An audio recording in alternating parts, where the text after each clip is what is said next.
right, welcome everybody. Got some people who are still coming into the room here, but we just wanted to get started and get going on our seminar webinar tonight, repairing and updating your old wiring. We know this is a big issue for many of our members and has been.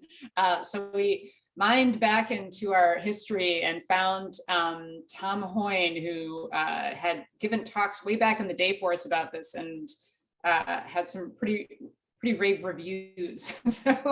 so we were lucky enough to find him. He's still around doing the same stuff and just more of it. So just a little bit of housekeeping for tonight to go through though before I do an intro and we really get into the nitty gritty. We're going to have Q&A, and we're going to have a fair amount of Q&A tonight. We know there's tons of questions that have been building up over a while now. So that will be at the end of tonight's talk. So Tom's going to talk for a bit, maybe a half hour or so, and we have as much time, as many questions as we can get by 7 p.m. It's all you guys, so feel free to write things down as Tom's talking, and we're gonna just try to get as many of those in as possible by 7. So tonight's going to be recorded as well. So if you miss anything or you want to go back and revisit it, you don't have to scroll things like feverishly down while we're talking. Just go ahead and go to our Facebook page. It'll also be up on our website in maybe a week or so. And we're going to send an email out. Anybody who signed up for tonight is going to get an email, and it'll have a link to the recording. And if any resources or anything kind of comes up along the way tonight, we'll stick that in there as well for you guys. So don't worry about that. Again, recording. I know people are just coming in now. Q&A at the end. Please also type any questions into the Q&A box at the bottom, not the chat. The chat's disabled for all y'all tonight. And I think that's all. I don't think I'm missing anything. So just want to get into the intro.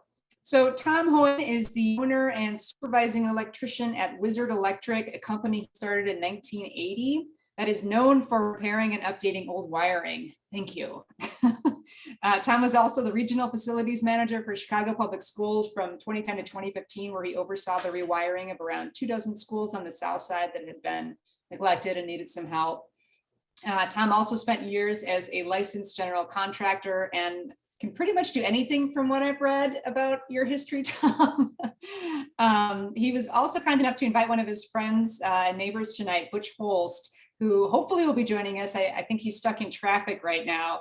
But Butch can also apparently do pretty much anything as a union machinist, a carpenter. He's worked on countless projects with Tom and has a lot of info to contribute as well. So hopefully he'll be able to join us. But in the meantime, we're lucky to have Tom.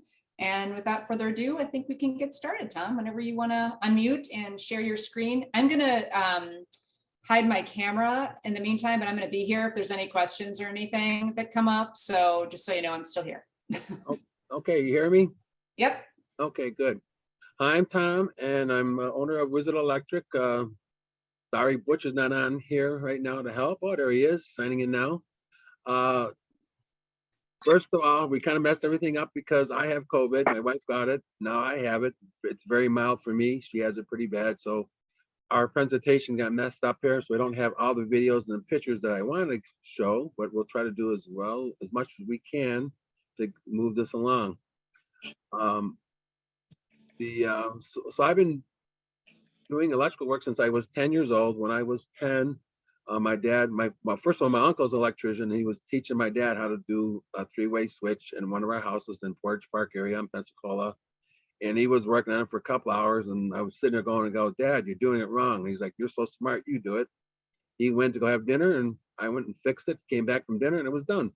And that was it. After that, I did all electrical work in the rehabs we were doing. We would typically do a rehab every 4 years.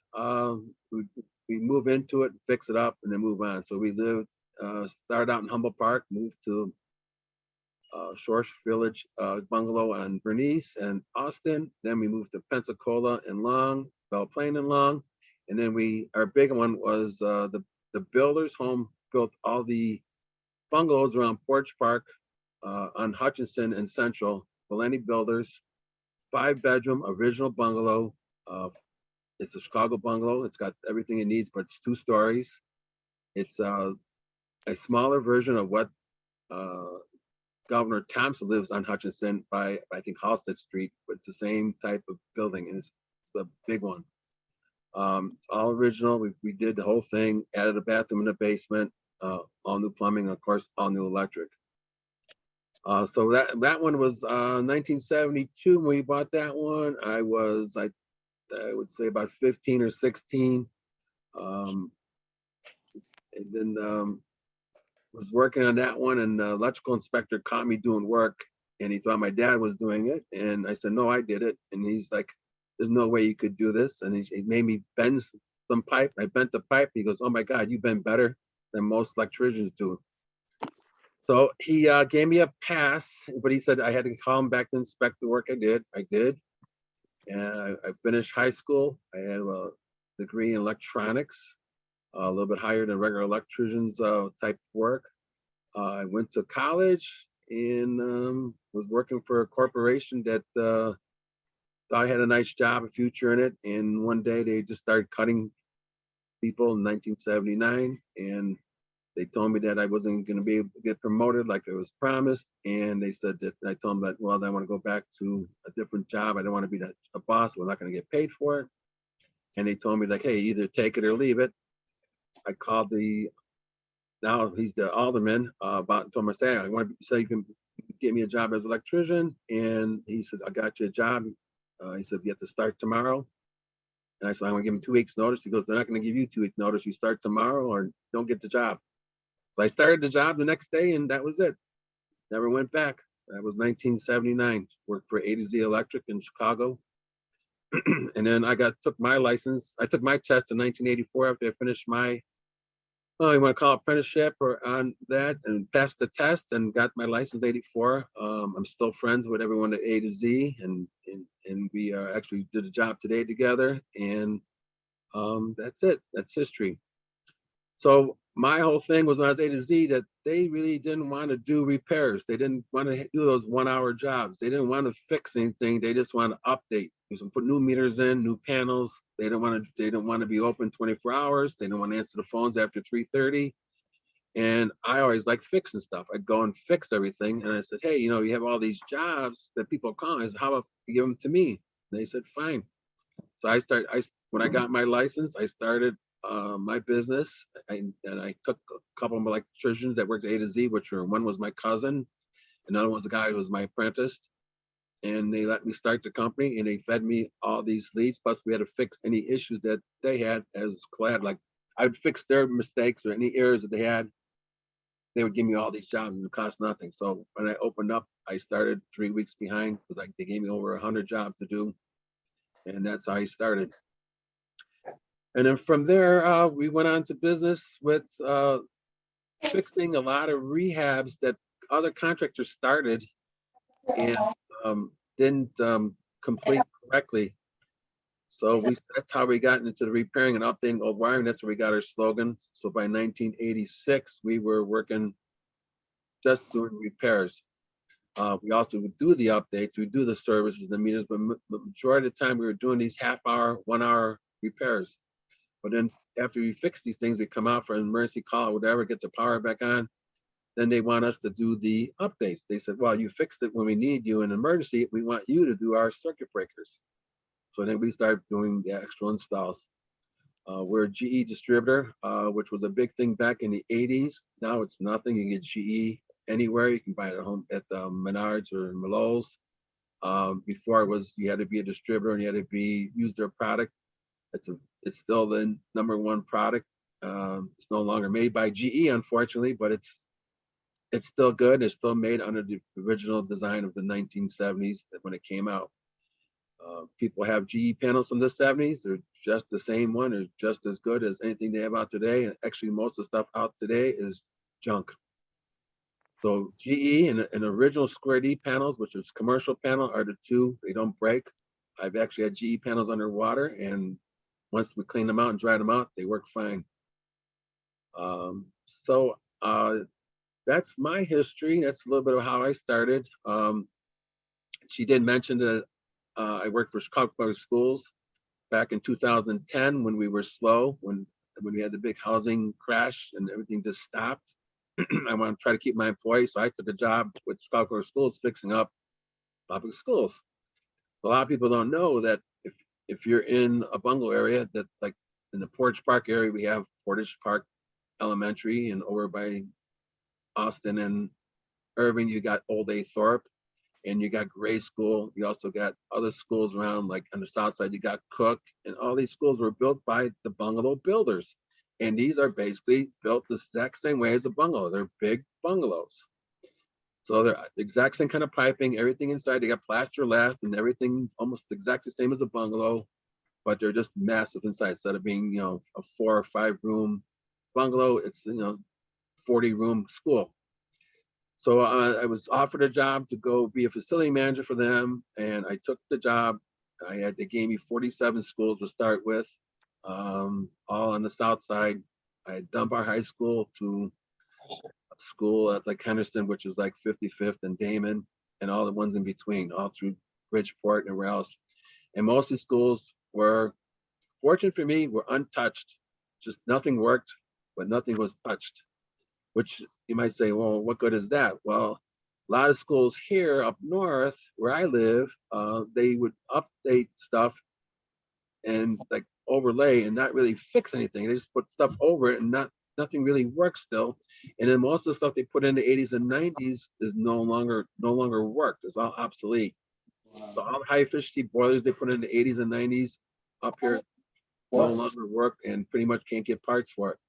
But all my schools with the boilers from 1920s and the 30s, all were made with Honeywell parts that are still made today. I was able to put everything back together, put all the pneumatics back together, just put everything like it was originally, fix it, buy the new thermostats, put them all up, and usually within 3 months, I had a school that was working at 99% like it was when it was built.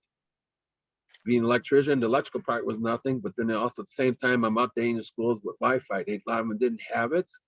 We worked with the federal government to get grants, which we did get by 2012, to update all the schools in the Chicago Public Schools to the new Wi-Fi system, which they have now. At the same time, they didn't allow air conditioning. It was actually illegal to put window air conditioning in, even though they were doing it. There was no codes. And I, working with my aldermen and a couple, we got the building department and the fire department together. And within 2 weeks, we had approved bracket, improved window installation for air conditioning. By 2011, we had a system, we had a procedure, and we put that up on board. And 2012, when we kind of converted everything to everyone's going to do the same system I was on. We had a 5-year plan to put air conditioning in all the schools by 2018. So we went along fine, and in 2015, things were starting to perk up again. My business was getting busy. Get change of management at Chicago Public Schools. They really didn't want us to fix stuff. They just want us to push paper and stuff, which is not me. I want to fix stuff. So I was out in 2015. So I'm back with Wizard Electric, and now we're just back to the basic. I used to have 13 guys. Now I just have well, basically 2 guys and myself, just doing all the work and all the repairs in the city. And we just take on jobs that we want to do, are still doing our repairs Monday, Wednesday, Friday. We do all the 1.5 hour, 1 hour jobs. And then Tuesdays and Thursdays, we do the upgrades, putting in the 2.5 amp services, repulling bungalows. Those take all day, and just spread them out. And we don't take on any more than we can do. We usually run on the updates about 2 to 4 weeks behind, and we just pace along and just do everything the way it should be done correctly. I had videos of a fan going. I'm going to try to show you. It's like a fan in a bungalow right now. With the transfer, I have a new fortune. I have a new computer here, and I don't have another person to work the other computer. I'm going to try to do this screen share.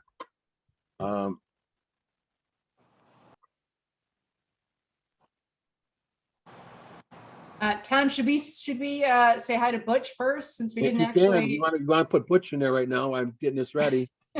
Yeah, I see him on. I see you on here, Butch. Hello. Thanks for jumping on. No We problem. can't see your I hope video, so I don't know if you want your video on, but we can't see it currently. Or you can just be a disembodied voice, whatever works for you. Yeah, Oh, can you hear me? Yep, we can hear you. Okay, yeah, I'm sort of like outside. Okay, whatever you're comfortable with is fine. It's nice to have you with us. Since I wasn't allowed to hang with Tom since he's slightly under the weather, and I don't need COVID again. keep talking, Butch. I think you got. Did you have some questions? Did you want to answer any questions? I thought I seen some questions on there.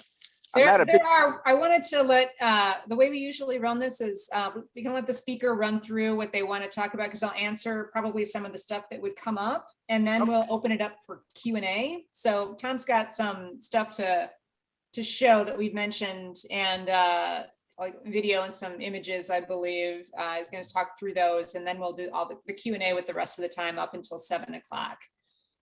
Sounds great. All right, thanks. I lost my share.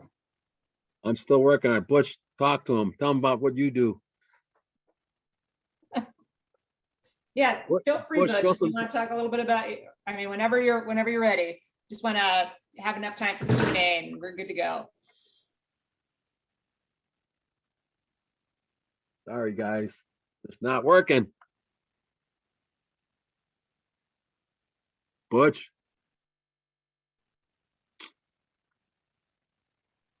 Can you hear me?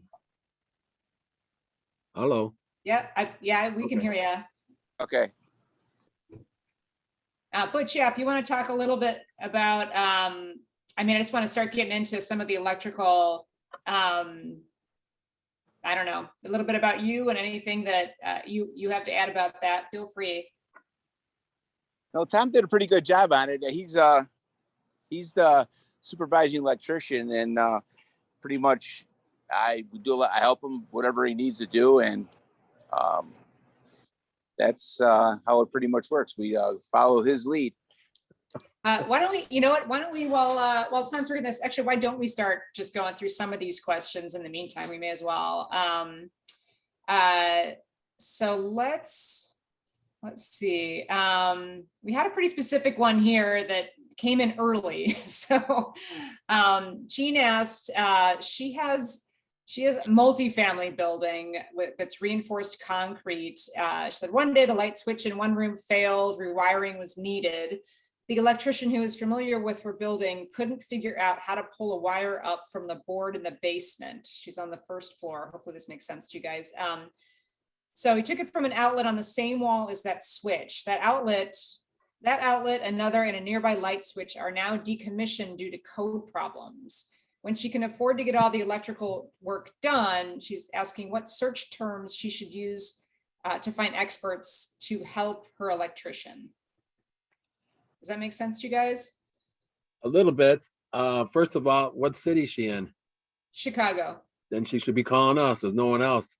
Or All ADZ. right, there you go. I mean, it's nothing to re-pull wires through a pipe. The thing is, if it's a brick building or a bungalow, we can pull right through the same pipe again. Can you see that screen share with the fan? Yes. Mm-hmm. Okay. So we're going to switch over to the fan, even though this is not the whole thing. So we're hanging a fan in a 1920s frame bungalow, so it's pre-electric. So the box that's actually up in the ceiling was installed in 1930s, and it's not, doesn't have a gas pipe in the way. So we can actually put this fan up flush against the ceiling. I had a whole video which shows all 5 parts. The only one I can get up now is just one part. Basically, it has a remote control up here on the top that works. There's a little controller in there, so receiver that we connected to the fan, and then we take the power from the light fixture over here and connect it to this little receiver, which is what my electrician is going to do right now.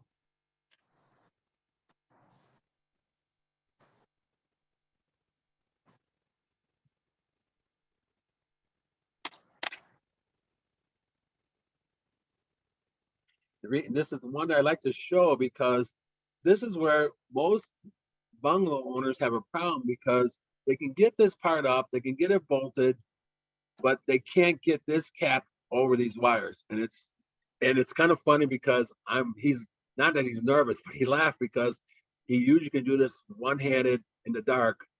But as you'll see, he does get caught up with one wire in the screw, which will be coming up. And this is where most people give up. So you gotta keep, even though we keep the wires long, we got them all like circle around the post. And this is where everyone gives up, right here. Getting all those wires in there. And basically you just gotta stuff them in your jump. See, the one wire is right up there. And he's on the other side, so he doesn't see it, but he'll feel it and say, oh, there it is. And then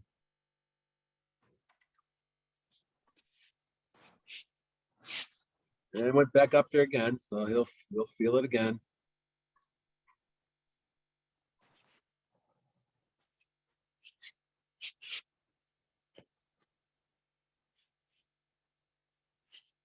That's it. And that's where the biggest problem is right there, is getting those wires in the canopy cover. Unfortunately, I don't have the rest of the video, but basically it's showing how to put the blades on and everything else, and then how to program it. I mean, I'll try to get it online somewhere if someone actually wanted to see it, but I don't have it right now. I also, can you see this picture? Can you see this roof? Yep, we can see Okay. it. So I'm going to jump over to something else because I have this picture, and we're doing heat tapes on a 3-flat flat roof. And basically where that black wire is, that's a heat tape coming from the outlet at the very edge.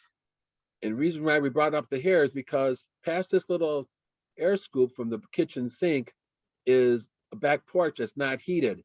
So water freezes. So the hot water, the roof melts all the snow, it gets here and it freezes because it's cold underneath it. So this will make a little path from the roof all the way across to the gutter down here, and it goes right down the downspout.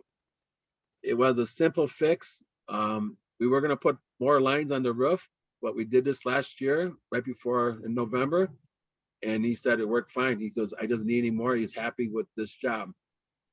But this is, so basically the hardest part was getting the power over here to the edge because it's 3 stories up. The ladder just makes it. We can just get to it to get the power up there. And then we hang over the roof and actually plug it in.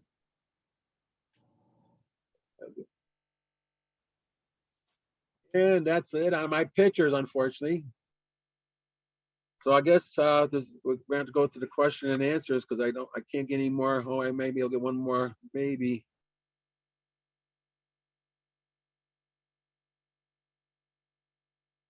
Is that a black screen right now? Okay. So here I'm on that same roof, and here's we put the heat tape in the gutter all the way across. This is the commercial one. It's a 3 to 8 watt tape. A little more expensive than the one you get at Home Depot, which is usually enough for a bungalow roof. But having this flat roof like this, you need the heavy duty one. They also have the bigger gutters. Should talk about the importance about it, how much damage that caused when you do get a little backup. Well, this gutter is facing east.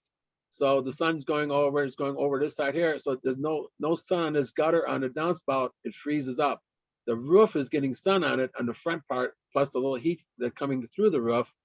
It's melting the snow in the front, and it's causing a big dam on the back porch. He got water in his back porch. It also damaged his gutter, and also had a big ice dam that broke 2 windows when it came down off his back porch. Like I said, we just did this very simple thing. It was ready November. We just had to hurry up and get something in there. We had a warm day, and we did it, and it was enough to make it work. I had more pictures of bungalows. I don't have them. I can't show them. We typically do bungalows by running outlets out the side to where the downspouts are, one on each side, and putting power up to it, and then controlling it from either the basement or the back or the back porch, however you want to have the switches to turn them on and off as you want. I had one more picture. I had one, so it wasn't there once. Let's see if I can try to do it one more time.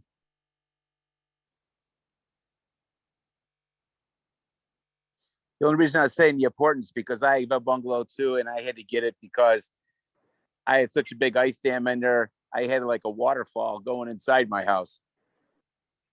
And it happens real quick. So back on the roof, the heat tapes again, we usually put a timer in. You have it either do manually, which on a manual timer where you in the morning when you get up, it's at 6 or 7, you turn it on for 8 hours or 10 hours. Basically, you need the heat tapes on when it's daylight, when the sun's out, and you got to keep those gutters open and downspouts open. And then at night, when it drops below 25, if they're not going to do anything anyways, you can turn them off and then start again the next day. We have a new system from Levington, which is a Wi-Fi switch, which I had a nice video how to put one in. They're really easy to do. You can swap out your switch and put one of these in there. You can control it with Bluetooth and program it to go on and off, or you connect it to the Wi-Fi and you can control it with your phone. You can anywhere in the world. You can just turn it on and off. You don't have to be home to do it. That's something we started doing in 2019, and now we're on our second generation of these switches, and they pretty much are standard now. We no longer use timers, no spring wound timers or anything like that. We're just using these Wi-Fi switches. Also, another thing nice about the Wi-Fi switch, Alexa or Amazon is working on a program with the weather channel, and they're going to hopefully have it out this year in January, where the weather will be able to tell it to go on and off through Alexa if you have Alexa, or you can tell Alexa to turn on the heat tapes. So right now I can say, Alexa, turn on the heat tapes, and she just said, I don't know if you heard that. She just answered me saying they're not on, they're disabled. So I can still turn the heat tapes on for me automatically just by talking to her.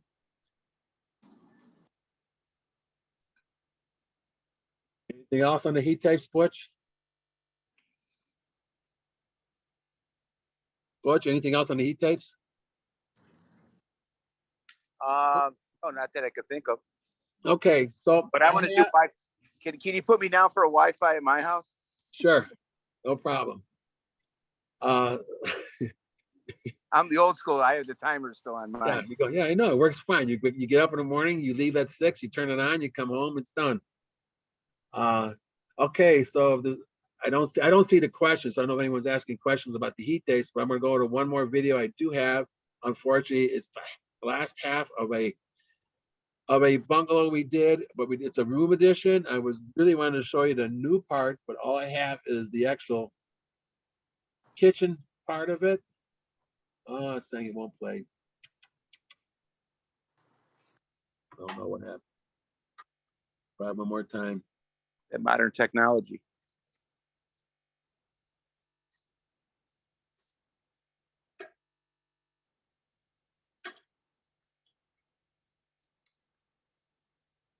One more time. Let's see. I don't have any more.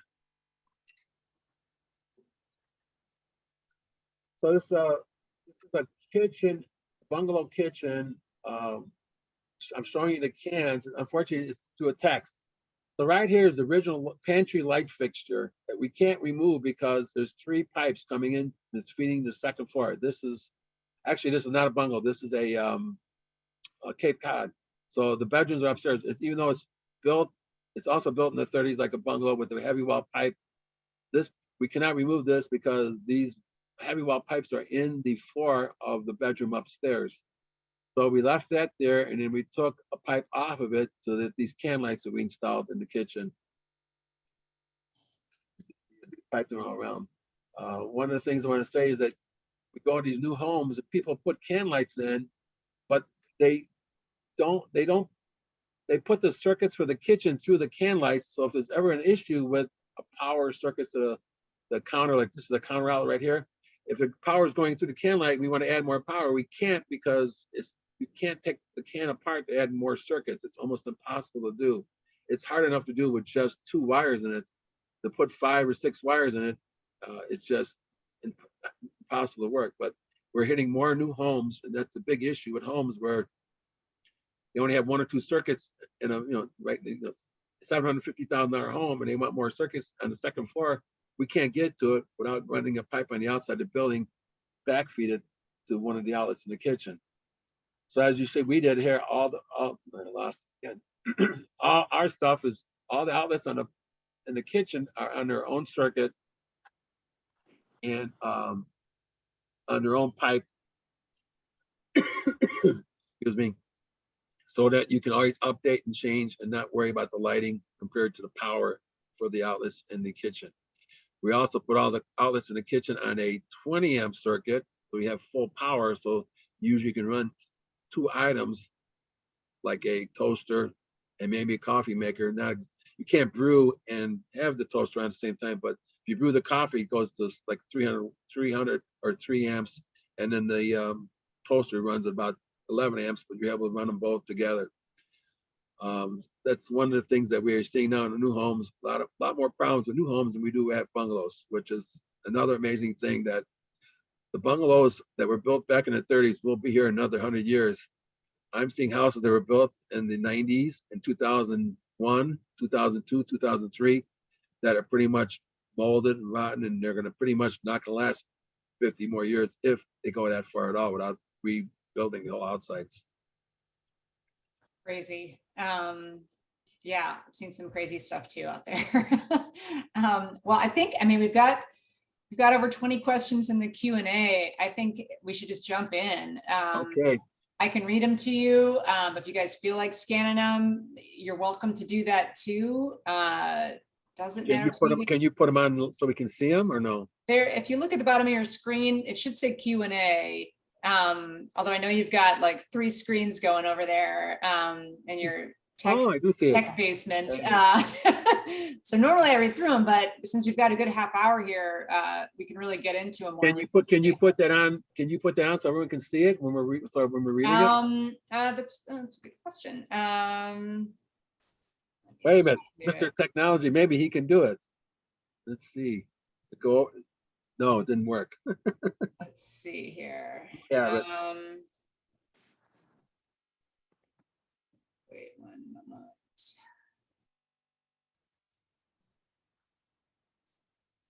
Minimized. Huh. I got it, I think. Is it there?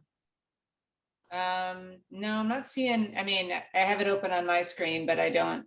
Let me. Oh, wait. Don't tell me that's it. No, I see your background. Oh, I don't see the extra thing in front of it. Okay. Let me see here. I think I can do this. Okay, you can keep working on that. So I just wanted to get this in for later. My co-op multifamily building are reinforced concrete. One day the light switch in one of our rooms failed. Rewiring was needed. The electrician familiar with our buildings couldn't figure out how to pull wire up from the board in the basement. I'm on the first floor, so it took from an outlet on the same wall as a switch. The outlet, another, and the nearby light switch are now commissioned due to code problems. I don't know what a code problem is. There are some issues. Now, reinforced concrete, usually there's pipes in the wall that no problem, we can pull through them. There are some tricks we use, like using vacuums. If it's an old building, like from the 30s, and there's rust in them because it's on a wall that's moist, sometimes we can vacuum the pipe or blow it out with air pressure. But that's usually not a problem in Chicago. So if they're in Chicago, we should be able to do it. But they really have to just call our main number 773-866-0000 extension 5. Give me a call. Don't do it right now. I'm on a webinar. Best of if you wait till tomorrow morning after 8, and then can answer your questions in more details. If it is something that's more technical or a problem with the building, I would have that. Also, I have a list of buildings that there are some issues, and I also there are some electricians that have radar who can actually radar the walls, but then that's out of my repair if it's a high-rise building. I tried to share mine, and apparently I was just sharing my desktop icons. Sorry, everyone. So I'm not quite sure. I don't know if that has anything to do with, yeah, if you can see them, I think we should just read through them and go as we're going. So you have some well-wishers on here for COVID. Nice. Are you pushing? Am I pushing or are you pushing this? I just cleared those out. Sorry. Okay. I can stop doing that. My home is approximately 6 years old, and everyone on my block has the same type of yard light, black metal pole with a large white plastic bubble. My problem is the current light has rusted out and no longer works. the pole is now leaning. I was able to buy a new pole from Jam Electric, but I can't find anyone to install it. Would you be able to do this for me? Yes, we can do that for you. Me being sick is going to put us about 4 weeks behind because now I can't do much except emergency stuff that people want me out there. My other electrician, my main guy who was in that video, he's having surgery Wednesday. So he's going to be out for 3 weeks. But we can do that for you. It's not a problem. Do you recommend replacing all cloth wrap wiring even if it seems to be in good shape? I do not ever recommend taking cloth wiring out. There's nothing wrong with it. So my answer to that question, so all the bungalows built in Chicago have cloth wiring in them. And Cape Cod's built in the 20s and 30s. All the stuff built before 1947 pretty much has cloth wiring. The copper in it is almost pure. There's nothing wrong with it.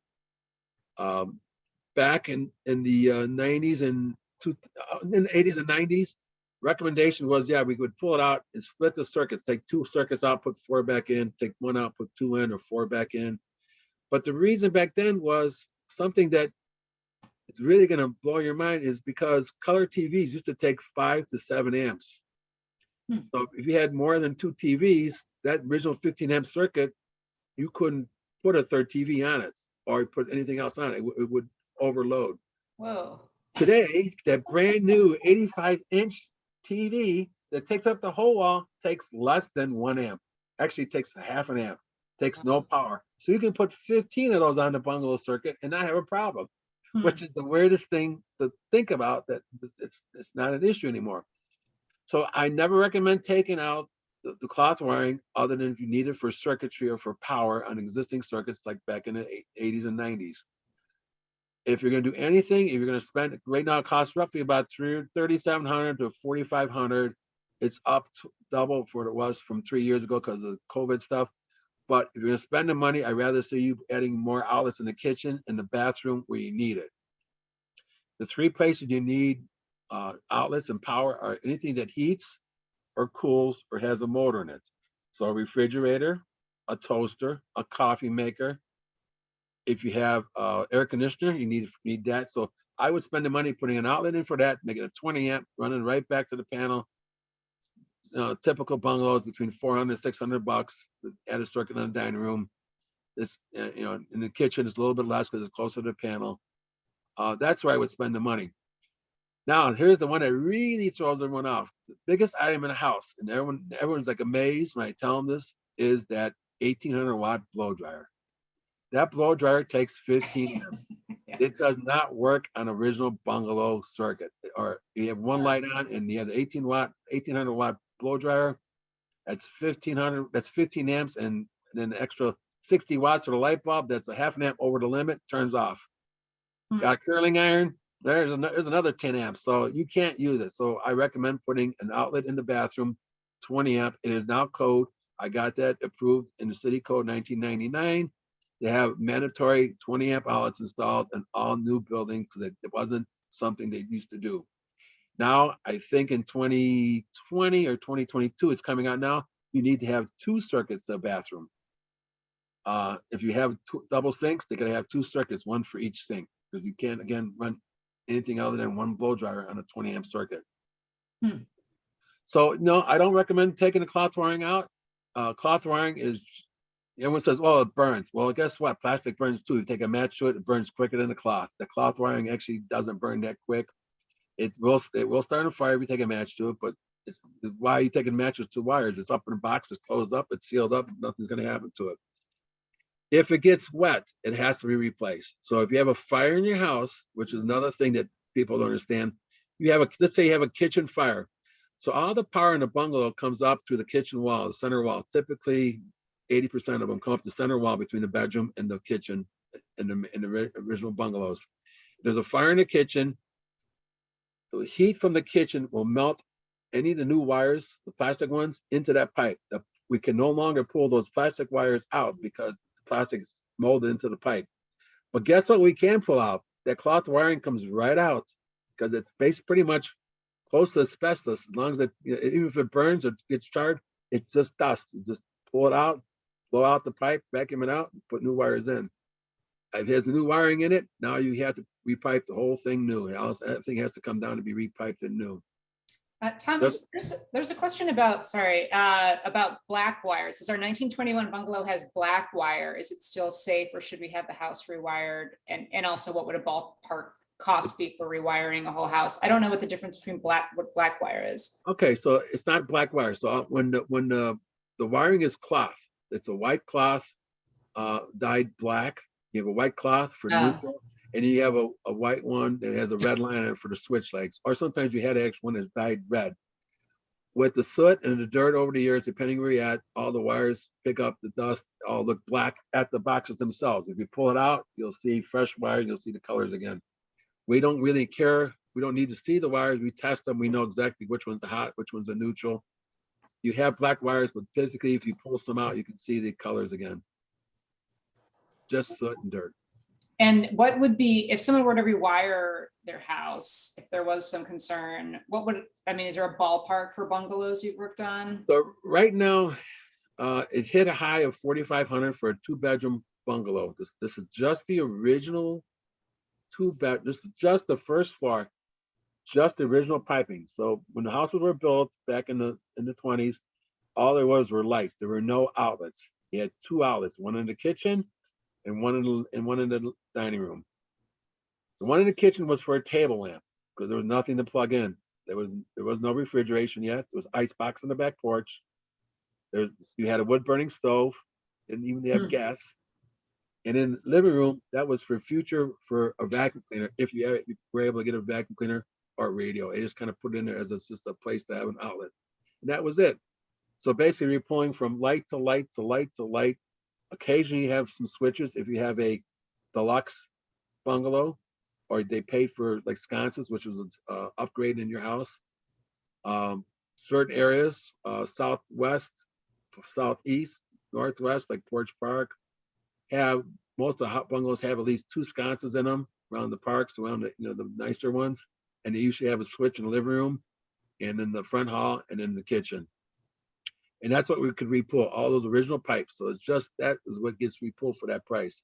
And then from there, people typically came off the switch to add outlets below them, or come off the light fixture and add outlets. And then we can take those outlets and put them on a different circuit if we do split up the wiring.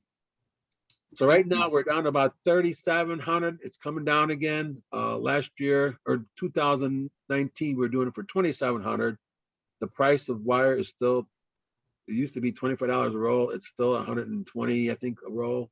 Wow. It's still very expensive. It hit 160. It's coming down.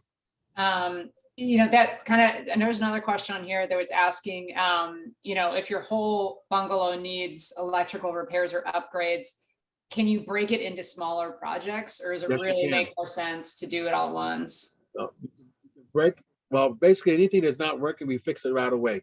We do time and material. We'll come out there and come out for half-hour minimum job. We can a lot of times people do, I want to spend $600. Stop me at $600. We usually give you 2 hours of time or more, and with depending what your parts are, and we can fix everything. A lot of times we can fix everything in a bungalow in half hour, 45 minutes. Wow. Unless you took it apart. You go in there and say, "Oh, my husband's an engineer and he took everything apart for you." I'm like, okay, now add another 4 hours onto it. Now we can put all back together and then fix the problem.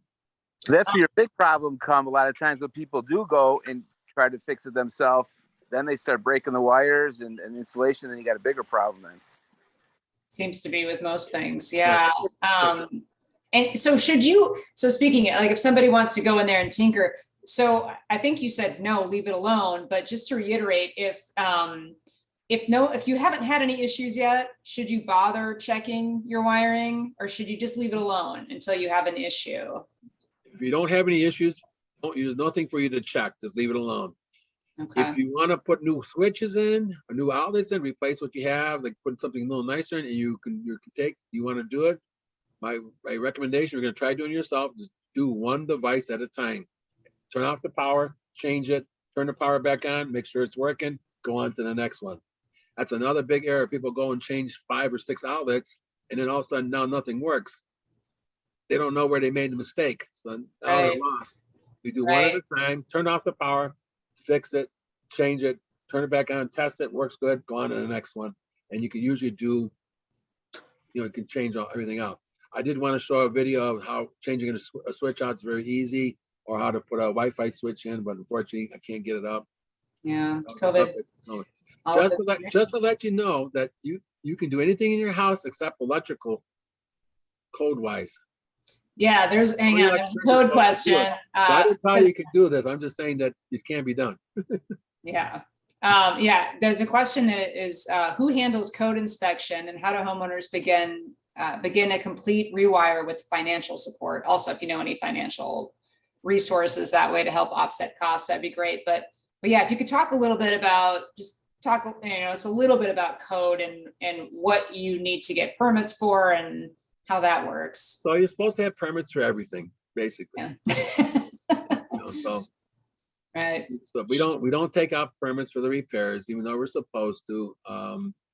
Some places we have to because they have issues like in high-rise buildings and condos downtown, because the engineer was doing things and they messed things up and blah blah blah. So a lot of times we gotta go get a permit. It basically costs about $300 to get a permit with the paperwork and everything, just to go change an outlet or switch. But typically we tell people just do more than just change an outlet, let's change them all, get them all done and be done with it. In the city itself, in the bungalows, we very seldom take permits, but we have to take permits out to upgrade your service. To put a new service in with ComEd, ComEd won't give you the new power, won't give you the new wires without a permit number. They're mandated to have a permit number attached to it. They can get in more trouble than I can for doing upgrades without having a permit. So yeah, when we do an upgrade to 100 amp, which we don't recommend for bungalow, we recommend doing a 200 amp, 1 meter. We get a permit for that. We get ComEd, put everyone together. We get everything done, and then ComEd comes out, does the inspection, and you're good for another 50 to 100 years. And speaking of that too, it's like you keep giving me like a good segue for the next question. In general, does upgrading a panel require pulling down drywall? They have a 1930 bungalow. Typically not. A panel's in the basement. We're just working in the basement area. We're not changing a panel or service. It's just the power coming in. So everything on the outside of the building, the meter, the riser up, the drop from ComEd, the panel, and the ground to the cold water, that's the service. That's the power coming in. That's the part we need the permit for. Rewiring, you're supposed to have a permit for it. We can get you a permit, no problem. We're licensed. We typically don't do it, but we can. And that is something completely different. That's replacing wiring and updating the power inside the building after the panel. Okay. Wasn't the question, do you have to tear any paneling down if you change the service? That wasn't that the question? Not, because it's down in the basements. We're not changing. Well, I mean, so it's what? Unless it was a finished basement, yes, you'd have to do some. You might have some, but usually it's just stuff. It's we minimal. can usually do it with very little damage, and we can put it back up again. So like if it's drywall, we can cut the 4 inches out extra we need to move around, and then put it back up and put a quick coat of plaster on it. If it's plaster lath, then yeah, you're gonna have to cut it and get some drywall in there. That'd be separate from us. But drywall we can patch up real quick. Speaking of not drywall, somebody on here asked they still have their metal wire, lath, and plaster, and they're wondering they need more outlets in a room, and they're wondering if they basically like how hard is it going to be for them to install new outlets, because that stuff is really hard to get through. So if it's in a bungalow, you got plaster lath. Plaster lath takes time to cut, and you have to cut in the box into the plaster lath. And you also got to cut across all the joist and also cut across the wall to fish in the flexible wiring we're going to put in there. So every 16 inches, you're going to have to do a cut. The more cuts we do, the more time it takes. The more time it takes, the more it costs. So typically, we try to come off the light fixture straight down to the outside wall. If we come from side to side, and then off a switch. If you have a switch in the room, come straight down off of that and put an outlet below it. By code, if you rent the property out, you're going to have 2 outlets in every room, 3 outlets in the living room, dining room, and in the kitchen. If you're a homeowner, you don't have to do anything by code. It's not mandatory to update anything in your house. It's just for whatever you want to do. We've got a few on the heat tape. I just don't want to leave those. Don't want to forget those. We've only got 7 minutes left. One of them is, what is the additional monthly electric expense for running heat tape? And can you repeat the size? I didn't, what's the time on it? What's the time on that one? 627. What is it? There's some of the And okay. then there's a couple more under it. There's a So cluster. bungalow, the typical one is what you get at Home Depot, Easy Heat, or one of the other ones. They're 1 watt per foot. The one we put on the commercial buildings, and what I actually have in my bungalow, it's 3 to 8 watts. You have a 3 to 5, and you have a 3 to 8, depending if you have a dark side or not. And those are self-regulating. So we have a bungalow is typically 45 feet long and 25 feet wide. So that gives you 60, 70, 140 feet. So that's 140 watts. So that's an amp and a half, basically. So an amp and a half, if you run that for 10 hours, that would give you about 2 kilowatts. So it'd be 2 units of electricity, which would be about 30 cents if you ran all day. 30 cents a day. Not too bad.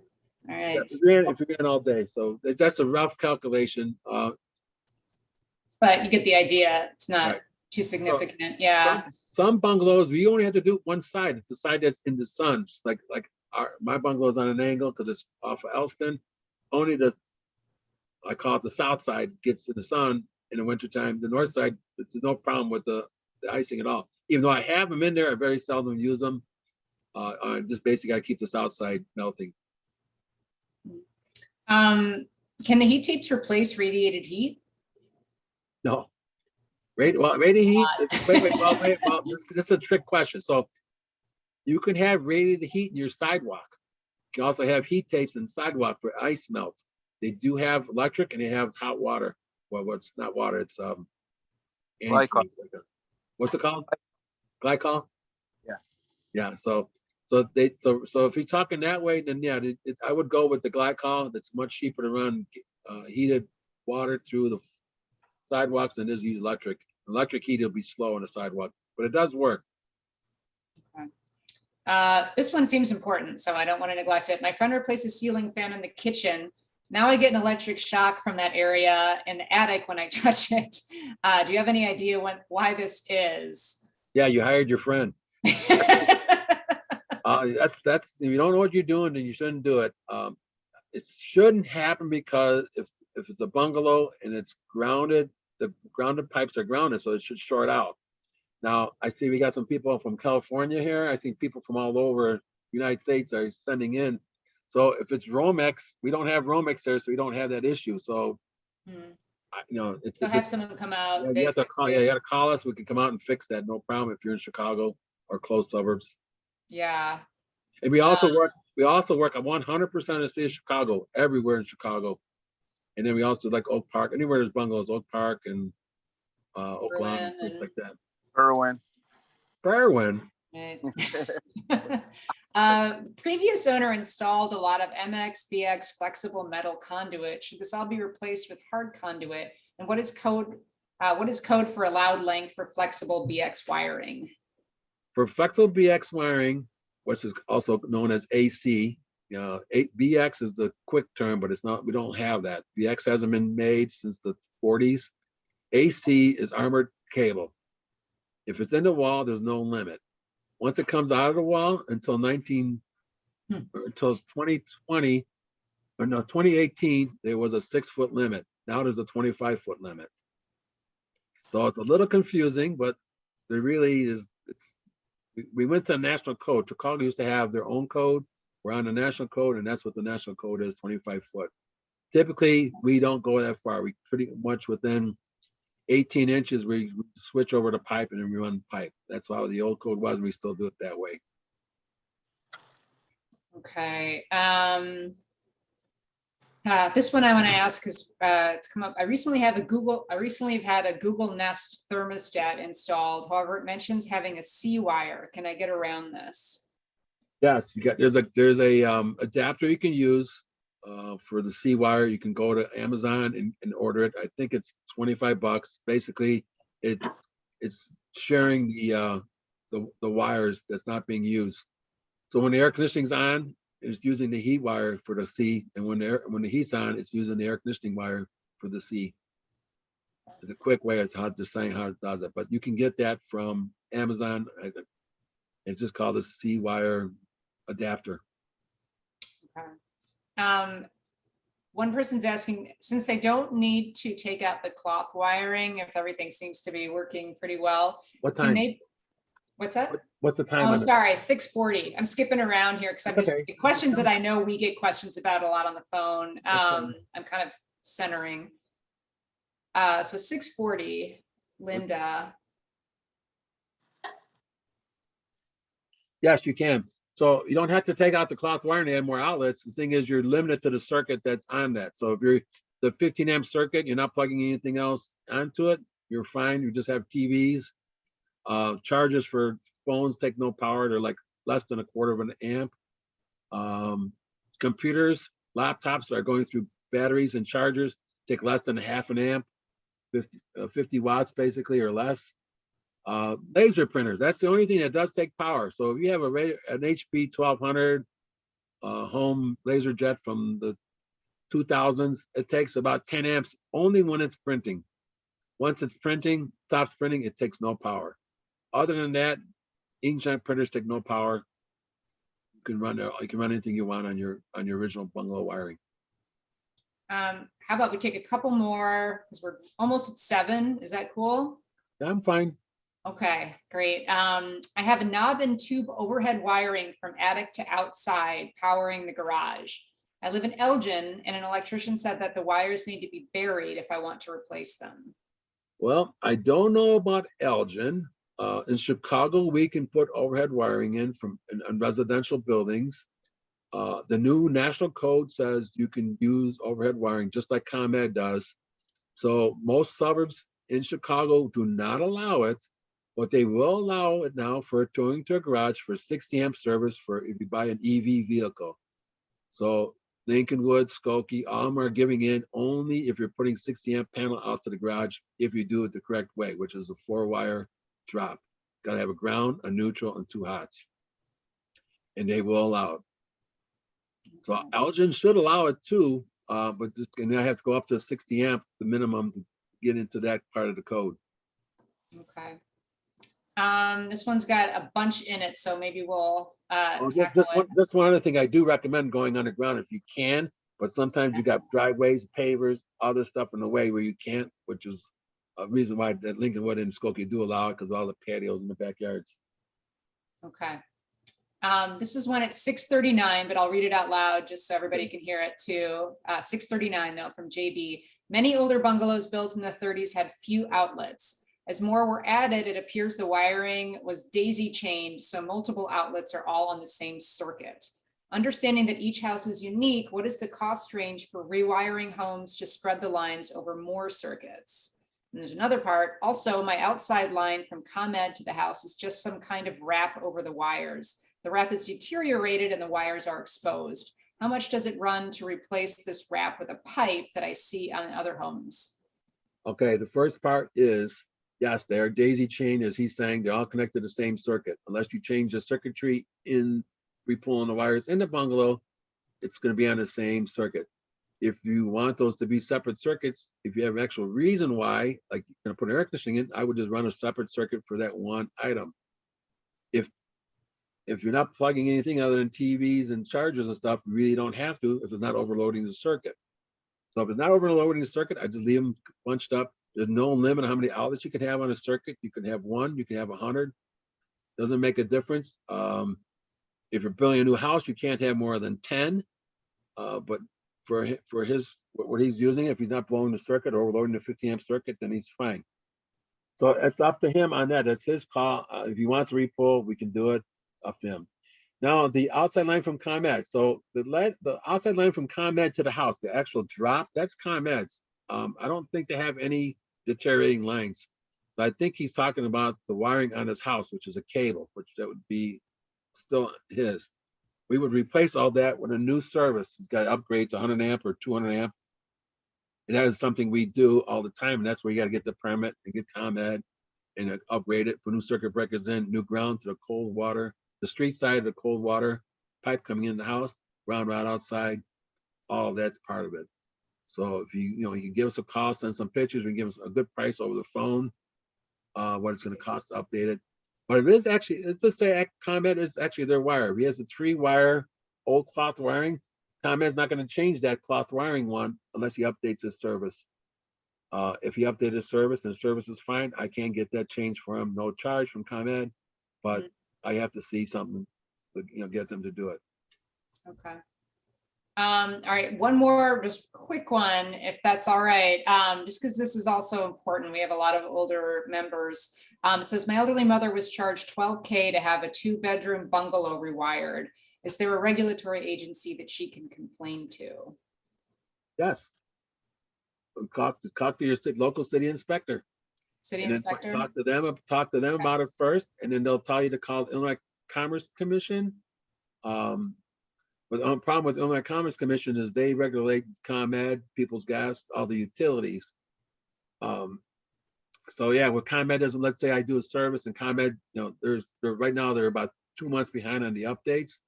And I tell them, you gotta get this one done because they need the power, the lights are blinking and they don't want to do it. I call Illinois Commerce Commission, within 48 hours, they have to do it.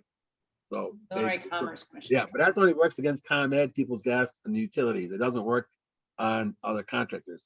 State's attorney has to go after the contractor, but I would talk to your local city inspector about it first, and then they'll usually tell you what to do. Okay. So some city inspectors, like let's say they're in Skokie, if they did that in Skokie, he will pull their license in 2 seconds. If, I don't know what they did, but say that they only did $3,000 worth of work and charge them $12,000, they'll pull their license. They won't be able to work in Skokie anymore. Wow. Yeah. But but Chicago can't pull your license for that. They have to do something wrong. What you charge that's a state's attorney thing. Okay. So city inspector. Great. All right. Well, we got through a lot of those at least. Thank you so much. And I just want to remind people we're sending out an email. Anyone who signed up for tonight, we'll send out an email.